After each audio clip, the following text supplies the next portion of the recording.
उत्तर प्रदेश के बुलंदशहर में एक चुनावी रैली को संबोधित करते हुए सपा प्रमुख मुलायम सिंह यादव ने किसानों के मुद्दों को समाजवादी पार्टी के चुनावी एजेंडे का प्रमुख मुद्दा बताया।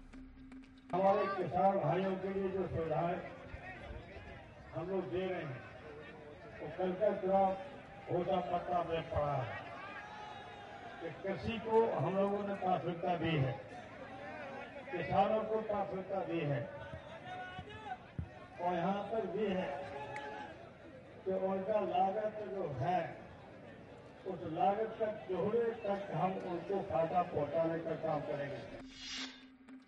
सुल्तानपुर से बीजेपी उम्मीदवार वरुण गांधी द्वारा राहुल गांधी पर दिए गए बयान पर प्रतिक्रिया व्यक्त करते हुए मेनका गांधी ने अपने बेटे वरुण को नसीहत देते हुए कहा कि जब तक वे खुद न किसी के काम को देखें तब तक किसी के काम के बारे में कुछ नहीं कहना चाहिए। उन्होंने उसे कहा होगा कि अमेठी में कुछ काम हुआ और उसने कह दिया होगा कि हाँ जो भी हुआ सो अच्छा हुआ, लेकिन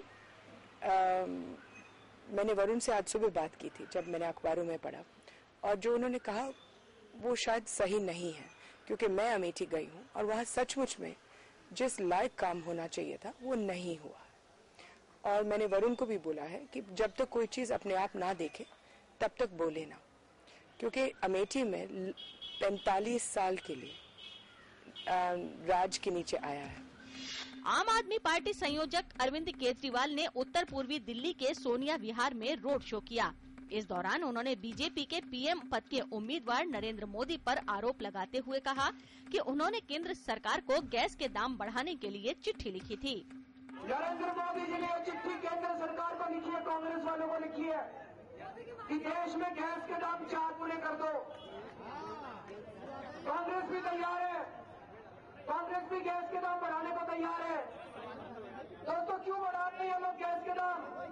मैंने पता करा तो पता चला गैस के कुएं मुकेश अंबानी के हैं।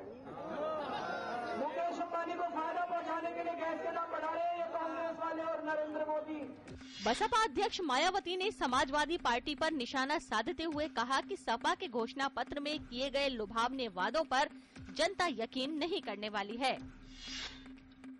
उत्तर प्रदेश में अमेठी के उपमंडल अधिकारी ने कांग्रेस उपाध्यक्ष राहुल गांधी को आवास प्रमाण पत्र देने से इनकार कर दिया है। उपमंडल अधिकारी के अनुसार इस बात का कोई प्रमाण नहीं है कि राहुल गांधी अमेठी में निवास करते हैं या कभी कभार वहां ठहरते हैं। गांधी पिछले 10 वर्षों से अमेठी से सांसद हैं और इस निर्वाचन क्षेत्र से फिर चुनाव लड़ना चाहते हैं। गांधी को अमेठी में बैंक खाता खोलने के लिए आवास प्रमाण पत्र चाहिए ताकि वे निर्वाचन आयोग के दिशा निर्देशों के अनुरूप अपने चुनाव खर्च का ब्यौरा रख सकें। उपमंडल अधिकारी के इस फैसले से गांधी की उम्मीदवारी पर कोई प्रभाव नहीं पड़ेगा, क्योंकि वे दिल्ली के पहचान पत्र के आधार पर भी अमेठी में बैंक खाता खोल सकते हैं। कांग्रेस ने चुनाव आयोग से ईवीएम मशीनों की पूरी तरह से जांच कराने की मांग की है। नई दिल्ली में पत्रकारों से बात करते हुए कांग्रेस के वरिष्ठ नेता आनंद शर्मा ने इस मामले में जोरहाट में खराब ईवीएम का उदाहरण दिया। असम की प्रदेश कांग्रेस इकाई भी यही मांग कर रही है। गौरतलब है कि जोरहाट में एक ईवीएम मशीन का किसी भी दल के उम्मीदवार के आगे का बटन दबाने पर वोट लगातार बीजेपी के ही नाम रजिस्टर हो रहा था।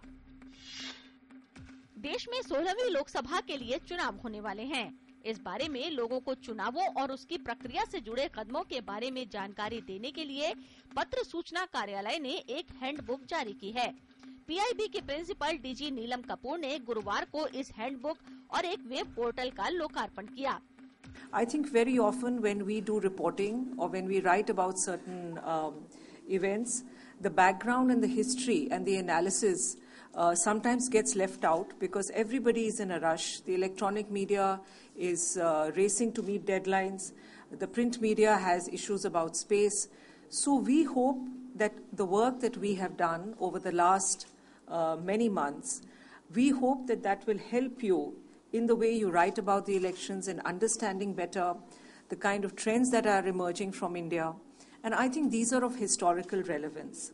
We are one of the largest electorates that are going to the polls. These are elections that are being watched not just nationally but also internationally.